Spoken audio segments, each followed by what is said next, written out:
How to Succeed, or Stepping Stones to Fame and Fortune, by Orison, Swett, Marden. Chapter 9. Dead in Earnest.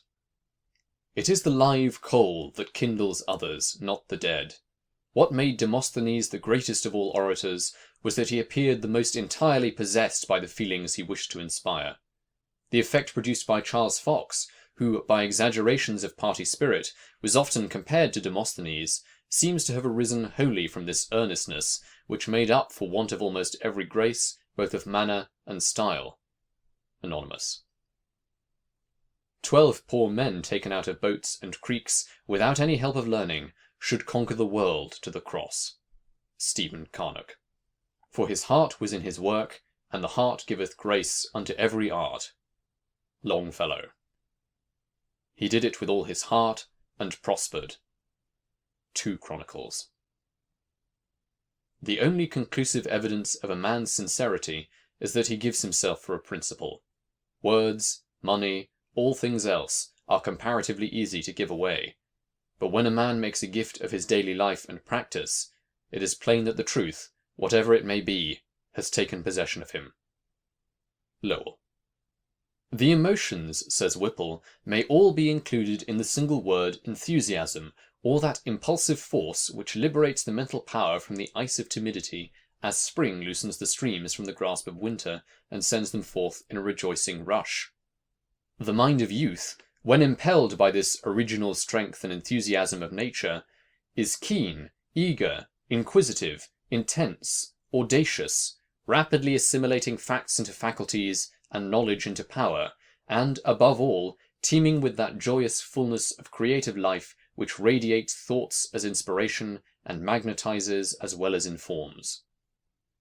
Columbus, my hero, exclaims Carlyle, royalist sea-king of all, it is no friendly environment this of thine, in the waste deep waters. Around thee, mutinous discouraged souls, behind thee, disgrace and ruin, before thee, the unpenetrated veil of night. Brother, these wild water mountains, bounding from their deep bases, 10 miles deep, I am told, are not there on thy behalf. Meseems they have other work than floating thee forward, and the huge winds that sweep from Ursa Major to the tropics and equator, dancing their giant waltz through the kingdoms of chaos and immensity, they care little about filling rightly or filling wrongly the small shoulder of mutton sails in this cockle skiff of thine. Thou art not among articulate speaking friends, my brother, thou art among immeasurable dumb monsters, tumbling, howling wide as the world here. Secret, far off, invisible to all hearts but thine, there lies a help in them. See how thou wilt get at that. Patiently thou wilt wait till the mad sou'wester spend itself, saving thyself by dexterous science of defence the while. Valiantly, with swift decision, thou wilt strike in where the favouring east wind, the possible, springs up. Mutiny of men thou wilt sternly repress. Weakness, despondency, thou wilt cheerily encourage. Thou wilt swallow down complaint, unreason, weariness, weakness of others and thyself. How much wilt thou swallow down? And there shall be a depth of silence in thee, deeper than this sea, which is but 10 miles deep. A silence unsoundable, known to God only. Thou shalt be a great man. Yes, my world soldier, thou of the world marine service, thou wilt have to be greater than this tumultuous, unmeasured world here round thee is.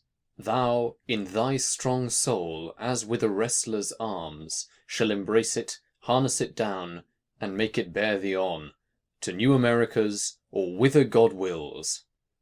With what concentration of purpose did Washington put the whole weight of his character into the scales of our cause in the Revolution? With what earnest singleness of aim did Lincoln, in the cabinet, Grant, in the field, throw his whole soul into the contest of our Civil War? The power of Phillips Brooke, at which men wondered, lay in his tremendous earnestness. No matter what your work is, says Emerson, let it be yours. No matter if you are a tinker or preacher, blacksmith or president, let what you are doing be organic. Let it be in your bones, and you open the door by which the affluence of heaven and earth shall stream into you. Again, he says, God will not have his works made manifest by cowards. A man is relieved and gay when he has put his heart into his work and done his best. But what he has said or done otherwise shall give him no peace. It is a deliverance which does not deliver. In the attempt, his genius deserts him, no muse befriends, no invention, no hope.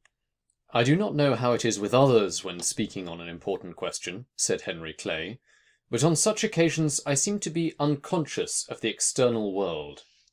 Wholly engrossed by the subject before me, I lose all sense of personal identity, of time, or of surrounding objects. I have been so busy for 20 years trying to save the souls of other people, said Livingstone, that I had forgotten that I had one of my own until a savage auditor asked me if I felt the influence of the religion I was advocating. Well, I've worked hard enough for it, said Malibran when a critic expressed his admiration of her D in alt, reached by running up 3 octaves from low D. I've been chasing it for a month. I pursued it everywhere, when I was dressing, when I was doing my hair, and at last I found it on the toe of a shoe that I was putting on. People smile at the enthusiasm of youth, said Charles Kingsley, that enthusiasm which they secretly look back at with a sigh, perhaps unconscious that it is partly their own fault that they ever lost it. Should I die this minute, said Nelson at an important crisis, want of frigates would be found written on my heart. Said Dr. Arnold, the celebrated instructor, I feel more and more the need of intercourse with men who take life in earnest. It is painful to me to be always on the surface of things.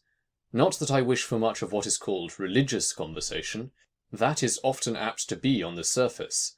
But I want a sign which one catches by a sort of masonry, that a man knows what he is about in life. When I find this, it opens my heart with as fresh a sympathy as when I was 20 years younger. Archimedes, the greatest geometer of antiquity, was consulted by the king in regard to a gold crown suspected of being fraudulently alloyed with silver.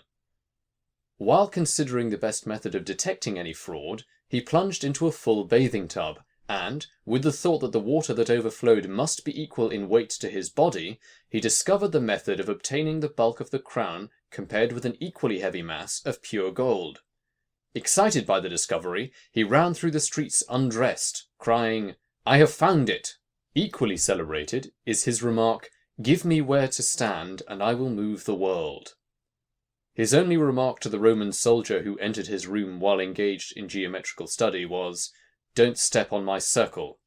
Refusing to follow the soldier to Marcellus, who had captured the city, he was killed on the spot.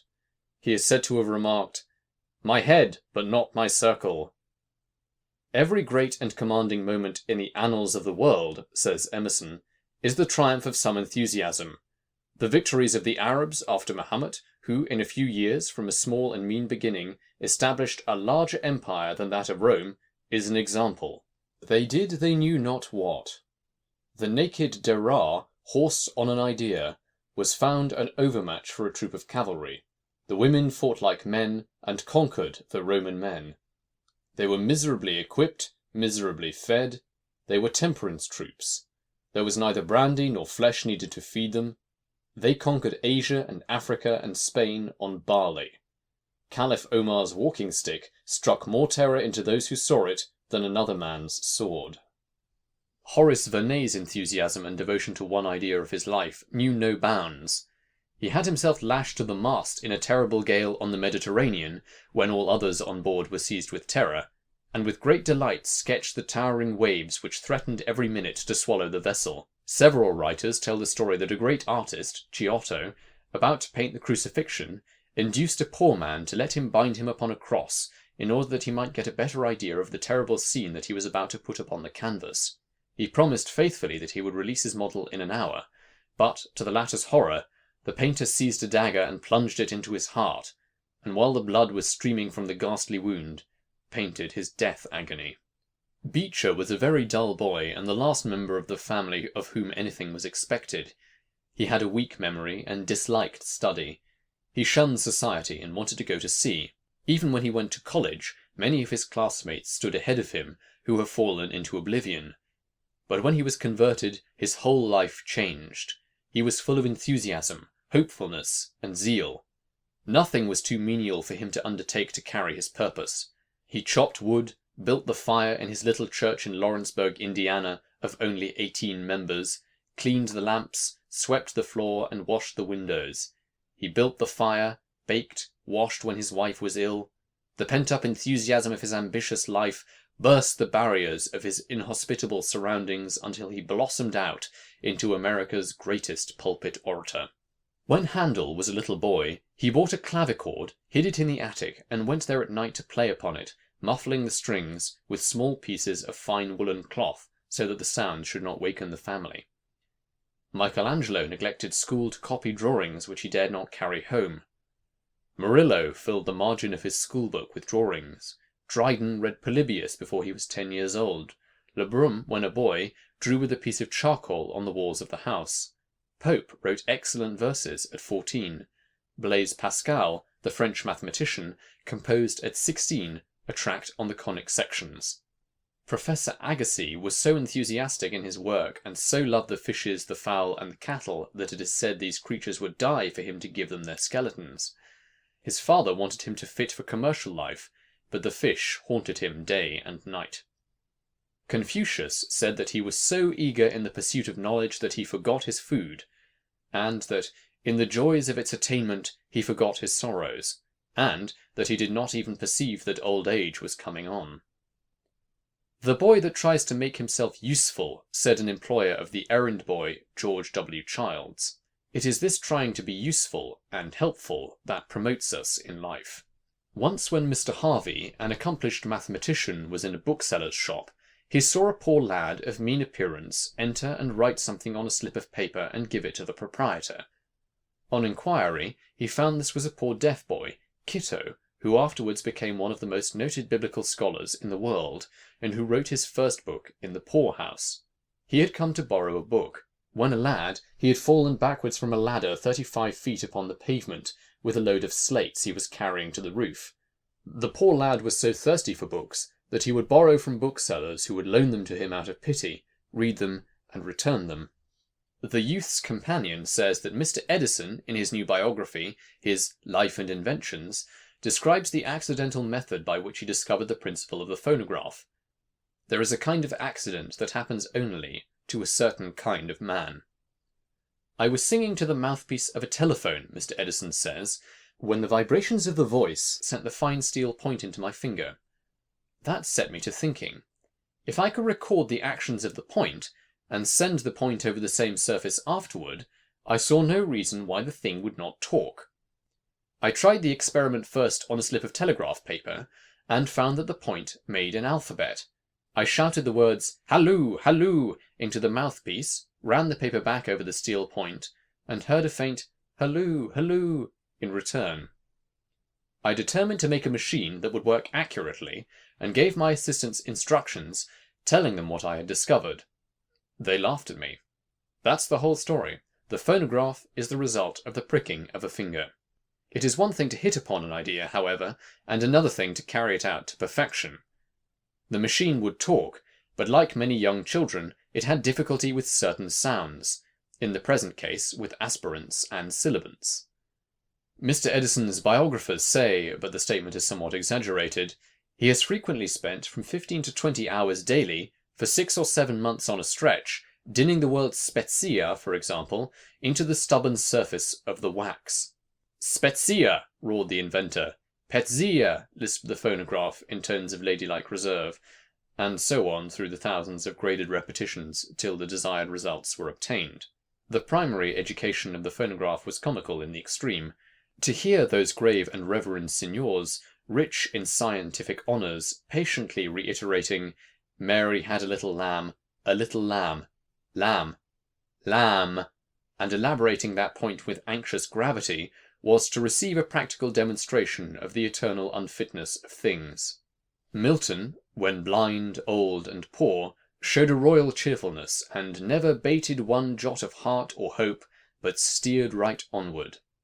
Dickens's characters seemed to possess him, and haunt him day and night until properly portrayed in his stories. At a time when it was considered dangerous to society in Europe for the common people to read books and listen to lectures on any but religious subjects, Charles Knight determined to enlighten the masses by cheap literature. He believed that a paper could be instructive and not be dull, cheap without being wicked. He started the Penny Magazine, which acquired a circulation of 200,000 the first year.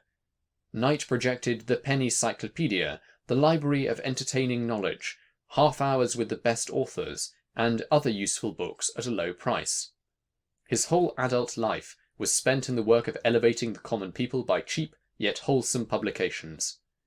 He died in poverty, but grateful people have erected a noble monument over his ashes.